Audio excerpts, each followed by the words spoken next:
ये जो लक्ष्मण रेखा तय हुई, अगर तो मैं नहीं कहता हूं कि साहब होगी, अगर हुई तो सुप्रीम कोर्ट के सामने मेरिट लिस्ट में क्या क्या होगा, किस मेरिट पर इस केस की आगे सुनवाई चलेगी, वो 3 मेरिट। देखिए, सबसे पहले तो सुप्रीम कोर्ट ये देखेगा कि जो कंसेंट विड्रॉ करने की पावर है वो लेजिटिमेट है क्या, क्योंकि किसी भी एजेंसी को इन्वेस्टिगेशन करने का अधिकार तब मिलता है जब कोई ऑफेंस कमिट होता है।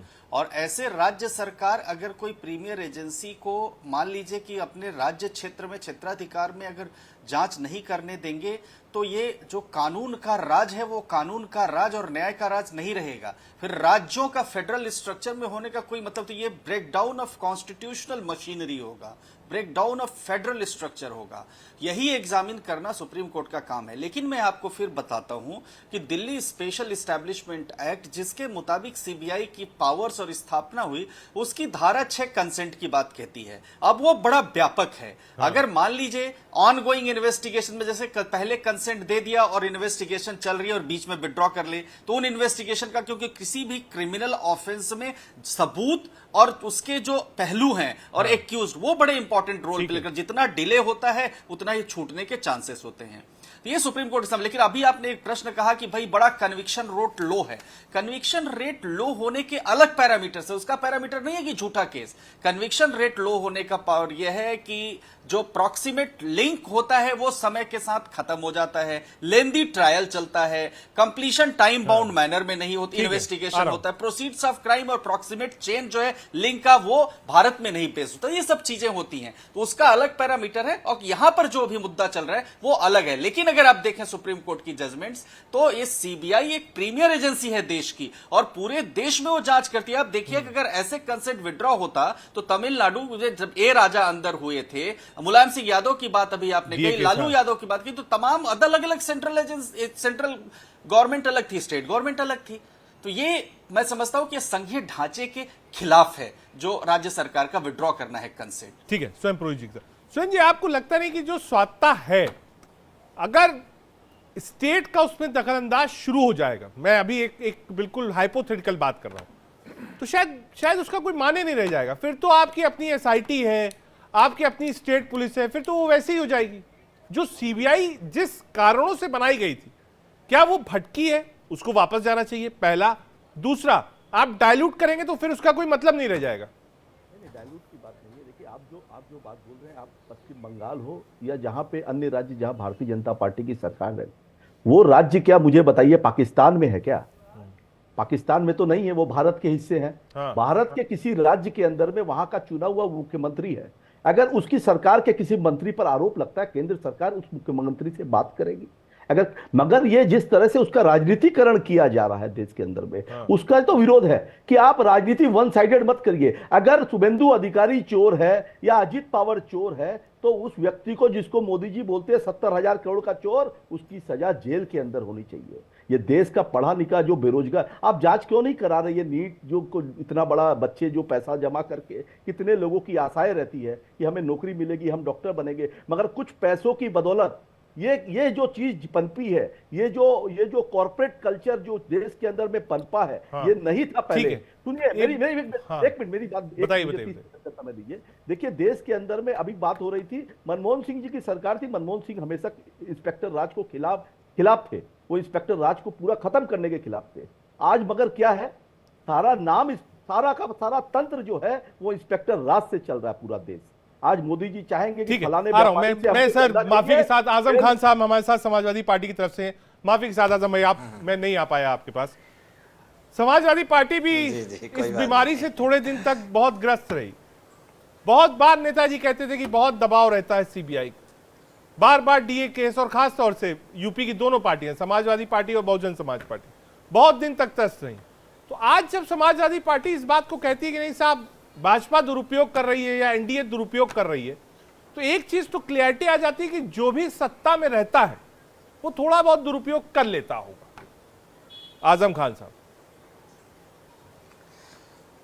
राकेश जी, सवाल ये नहीं है कि दुरुपयोग कौन कर रहा है, लेकिन ये पिछले 10 सालों का जो इतिहास है वो कुछ ज्यादा मतलब दुरुपयोग का है। अभी जब हमारे एक साथी ने कहा कि कन्विक्शन रेट बहुत खराब है, तो देखिए एजेंसी की जिम्मेदारी होती है कि जब हमने एफआईआर दर्ज किया है तो वो जांच करके सबूत जुटाए, सिर्फ इसलिए नहीं कि हरासमेंट करना है, ये नहीं होना चाहिए। एजेंसियां कर क्या रही हैं? सिर्फ और सिर्फ हरासमेंट कर रही हैं। उनका काम ही नहीं है, वो जानती हैं कि इन मुकदमों में तथ्य और सबूत है ही नहीं, सिर्फ और सिर्फ पॉलिटिकल माइलेज एक सत्ता पक्ष को देना है, यही उनका एम हो गया। इसीलिए विपक्ष की तमाम सरकारों ने, करीब 10 राज्यों ने ये वापस ले लिया था, चाहे पंजाब हो, छत्तीसगढ़ हो, राजस्थान हो, तमिलनाडु हो, इवन आंध्रा ने, जहां चंद्रबाबू नायडू हैं, उन्होंने भी वापस ले लिया था कि सीबीआई को हम आम सहमति अपनी वापस लेते हैं। तो कहीं ना कहीं मुद्दा है, बिना मुद्दे के राज्यों ने वापस नहीं लिया है। ये हम मानते हैं कि सुप्रीम कोर्ट ने आज जो सुनने का निर्णय लिया है, ये संघवाद के लिए यानी भारतीय संघीय ढांचा के लिए एक अच्छी खबर है, जिस पे भाजपा लगातार चोट पहुंचा रही है पिछले 10 सालों में। तो हम उम्मीद करते हैं, आशा करते हैं जब ये निर्णय होगा तो और अच्छा और क्लियरिटी आएगी।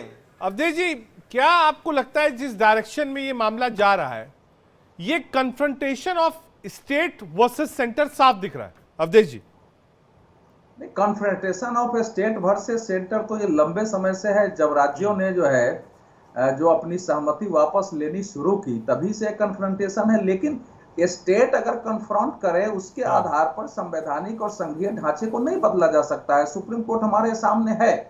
ममता बनर्जी ने विधानसभा में कब प्रस्ताव पारित किया था कि हम वापस लेते हैं? या एक समय तो चंद्रबाबू नायडू का ठीक ही बोल रहे हैं कि उन्होंने प्रस्ताव पारित किया, कई सरकारों ने पारित किया है, लेकिन जांच अभी भी हो रही है। अभी आपको कुछ समय पहले आपने ध्यान दिया होगा कि हाई कोर्ट ने अभी आदेश दिया संदेश खाली मामले में कि सीबीआई को इसको सौंपा जाए, और उसमें फिर सीबीआई गई है और उनके वापस लेने के बाद गई है। तो इसीलिए कन्फ्रंटेशन तो इसलिए है कि इस समय ज्यादा लोग पकड़े जा रहे हैं। पहले एक फैक्ट ठीक कर लीजिए। देखिए, यह बात सही है कि ज्यादातर विपक्षी नेताओं के विरुद्ध ही मामले हुए हैं, इसमें कोई दो बात नहीं है। लेकिन कुल मामलों का अगर देखेंगे तो पॉलिटिकल पार्टियों का जो मामला होता है 1 से 2% के बीच है, जो बड़े नेताओं के पास है। 98% मामले जो है देश में, वो दूसरे हैं, उस पर कोई आवाज नहीं उठाता है। केवल जो पॉलिटिकल पार्टियों पर कुल मामलों का 1% 1.5% केस हुआ है इधर, उसमें से माना जा रहा है कि विपक्षी पार्टियों को ज्यादा है। इसलिए ये गलतफहमी नहीं होनी चाहिए। नहीं, अब देखिए, वो कह रहे साहब कि ज्यादातर विपक्ष टारगेट पे है और कन्विक्शन रेट बिल्कुल भी नहीं है। कहा आप 4 साल जेल में रखते हैं, आपको कुछ मिलता ही नहीं है, आप नाम खराब कर देते हैं सिर्फ। नहीं, उस विषय पर बहस नहीं है। ऐसा है कि उस विषय पर बहस हो सकती है कि क्या वाकई सीबीआई को अपना केस लड़ने की प्रक्रिया में, अरेस्टिंग की प्रक्रिया, जांच की प्रक्रिया में बदलाव की आवश्यकता है। लेकिन आप ध्यान दीजिए कि 2012 में सुप्रीम कोर्ट ने एक ही बार सीबीआई के पिंजरा के तोते की टिप्पणी की थी। उसके बाद सुप्रीम कोर्ट में कभी भी मामला गया है, चाहे ईडी का गया हो, सीबीआई का गया हो, ईडी पर तो 64 याचिका एक साथ सुनवाई हुई थी सुप्रीम कोर्ट ने। लेकिन कहा कि नहीं, ईडी अपने अधिकार से कर रही है। तो अभी तक सुप्रीम कोर्ट ने इस सरकार के विरुद्ध केंद्रीय एजेंसियों के दुरुपयोग का की एक भी टिप्पणी नहीं की है। लोग लेके जा रहे हैं। तो ये एक बड़ी बात होती है जिसका हमको ध्यान रखना पड़ेगा कि विपक्ष के केवल कहने से नहीं होगा। अगर उच्चतम न्यायालय ये मान लेता है यहाँ दुरुपयोग हुआ है, तभी उसको दुरुपयोग माना जाएगा। हो सकता है, मैं कह रहा हूं कि 2-4 मामले दुरुपयोग एक बार आप जवाब दे दीजिए। सिर्फ नेताओं के खिलाफ नहीं कार्रवाई है, कई सारे और लोग हैं। सिर्फ पॉलिटिकल पार्टीज और खासतौर से विपक्ष ही अपने ऊपर सब कुछ ले लेता है। कहां और भी जगह मामले चलते हैं और सीबीआई उस पर काम करती है जहां लीड मिलती है उसको। नहीं, मामले चलते। आप मुझे बताइए ना कि पिछले 10 साल के अंदर में गौतम अडानी के ऊपर में कोई भी मामला दर्ज हुआ है क्या? देश के बड़े उद्योगपति हैं, उनके पीछे सरकार में जो मामले थे, ये मोदी सरकार आई 2014 के बाद में डीआरआई के केसेस थे, उन्हें बंद कर दिया गया। तो ये अपने लोगों को बचा के रखना है। सरकार के साथ रहेंगे लोग जो डरते हैं, लोग जो विपक्षी पार्टी के भी नेता, कुछ लोग जो चले जाते हैं, वो क्या करेंगे? एक उम्र आ जाती है, कुछ पैसे कमा लिए हैं, उन्हें बचाना है, अपनी इमेज को बचाना है, तो बीजेपी का झंडा पकड़ लेते हैं। राजनीति का स्तर तो ये हो गया देश के अंदर।